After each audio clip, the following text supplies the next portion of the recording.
Welcome to the What's Happening Birmingham video podcast.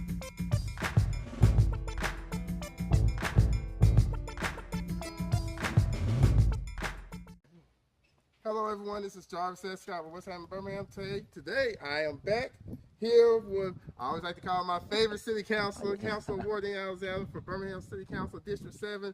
Councilor Alexander, how you doing today? I am so good. How are you? Glad to be with you again. Great, so tell me, we D7 on the move, where are we at today? Well, right today, before I start talking about where we are today, I do want to thank the residents of District 7 for giving me the opportunity to serve for them again another 4 years. So we are here today to talk about D7 on the move, and we have so many things going on in D7, and I thought it'd be great to come over and visit with the West End Hills Baptist Church, Pastor Dennis Brown, and the community center that they built here. And what I'm really excited about is the fact that funds were given from the ARPA project to help to facilitate some of the resources that they use to create this. Pastor Brown, how are you today? I'm doing great, Councilor. How are you? I'm doing good. So always good great to see you. Always good to see you. Thank you so much for taking this time to come out to spend with us. Well, tell us what we're doing here in D7. I talked with you several years ago. You had a vision to want to invigorate, revitalize this area. And so I'm thankful to you, your congregation, and your community development group for and your resources that you have provided as a part of being a part of this community. So tell us what your goal was here and what you're doing here today. Well, you know, we had a few years ago, we came and we had this building, formerly the Powderly Elementary School. It's only about 2 blocks from our church location. Of course, it had been abandoned in 2011, and of course, it had been suffering some vandalism and things of that nature. So the vision was is that once the building became available, we were going to purchase the building, and we're going to do community-wide projects here in the neighborhood and for our demographic on the western side of town. So that's was the vision behind purchasing it. So therefore, we're using this building now to facilitate some of those programs and services that exist in the other sides of town.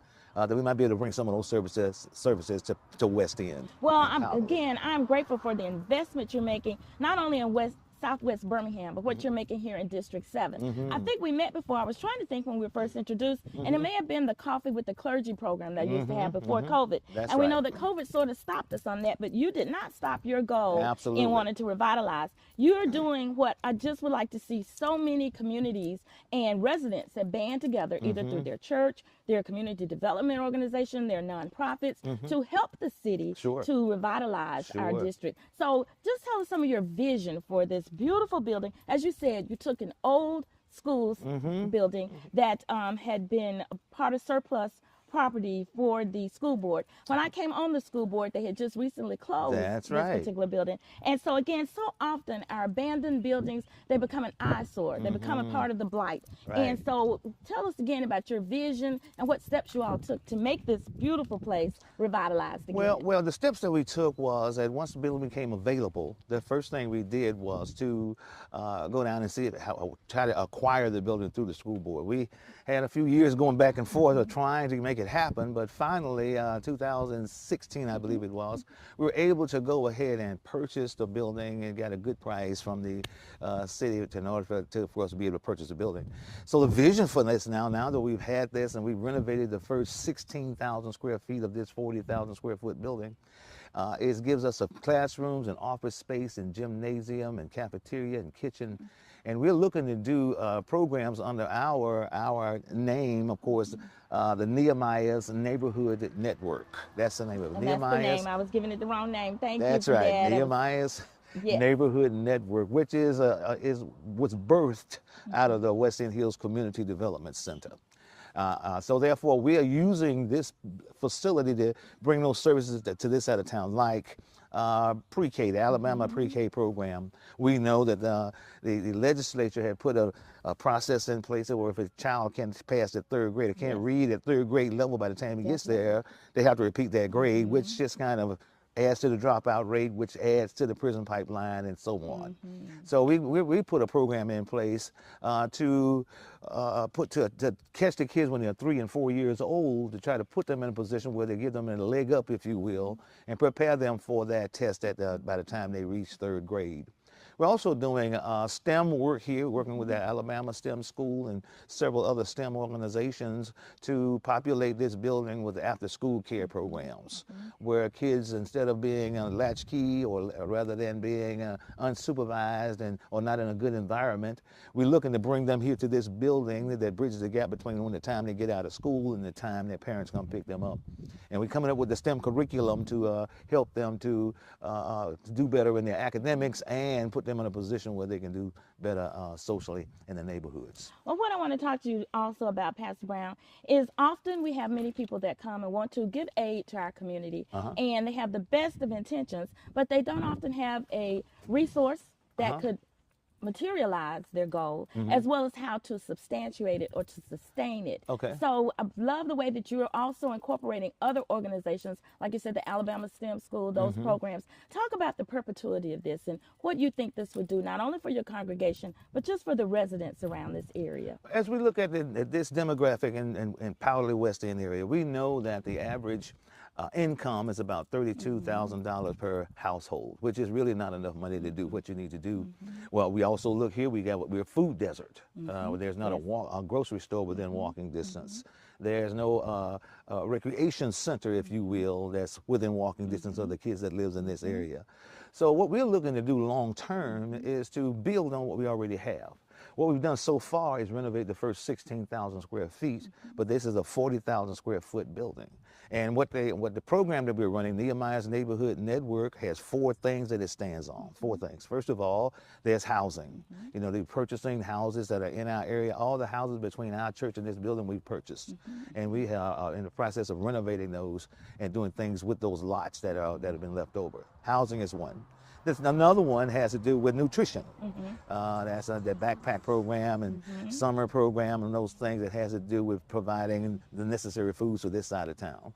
And then thirdly, there is workforce development. Great.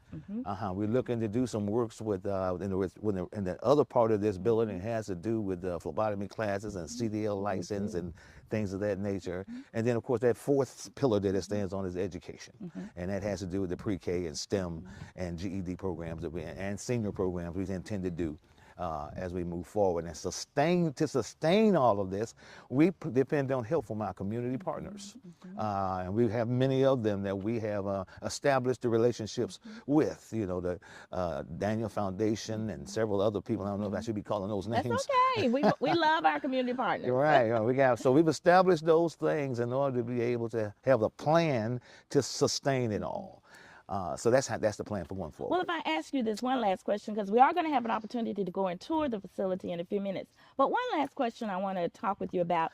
There was a lot of confusion and misconception about the ARPA dollars, and we know that these dollars were granted to us through the Biden-Harris administration, something that we may never see again in our lifetime as far as that type of support for community revitalization and community development. And I know the $3 million that the District 7 office, as well as the other 9 council offices, we all received. We went about appropriating that money in different ways. I'd just like for you to give the listeners a sense of what that allocation of those funds did and some of the things you had to do, because those were federal dollars. And federal dollars mean you have to jump through a lot of hoops. You got to be sure your I's are dotted and your T's are crossed. So if you could just tell them what that infusion to your project meant to you and just some of the things that you did to have to acquire that, because it did not come easy. Well, first of all, let me just say that we were already kind of in our project when the ARPA dollars became available. And but those dollars that we had will only allow us to go so far and finish so much, only that portion of that 16,000 square feet. So we were really in a position where we were looking for some partners to help us to do that. And when the ARPA came along, it gave us an opportunity to be able to apply for it, sit down and come up with a plan of how those ARPA dollars might be spent and used. We did some assessments of exactly what it would take to do 2 or 3 of the classrooms and targeted those classrooms through pre-K and STEM towards the ARPA funds. And we got with our Councilor Alexander, amen, our great counselor, and worked with her and worked with some of the others that were involved at the city of Birmingham, and it took a stack of paperwork about this tall. Maybe as tall as me, huh? Yeah, exactly. But we were able to maneuver our way through that. We'd like to thank so many people. I don't know if I should be calling names, but there's so many that helped us to acquire that, all of the licensing, all of the permitting, all the things that had to happen. But I want you to know that those dollars that we received were spent directly on this project, and the impact that they're going to have is going to be far-reaching. Yes. Far-reaching on not only this neighborhood, but there are people who can come here from any part of town to enjoy these services, benefit from them, and we just see great things happening because of the funds that we were able to receive through the American Rescue Program. Well, thank you so much. Well, again, this was District 7 on the Move. We're going to go in a few minutes, take a tour of this wonderful facility. I'm glad to be with you again, Jarvis. We're talking about D7 on the Move. This was one of the tenets of our 3 C's, and this one is community revitalization. So very happy to have partnered with you and to bring this to District 7, and we're looking forward to many years to come, and again, what this will bring to the community, Southwest community. Thank you so much, Pastor. God bless you. Thank you so much. Thank you. Thank you. Thank you for watching the What's Happening Birmingham video podcast. Please check out our website, app, or subscribe to our YouTube channel for the latest videos today.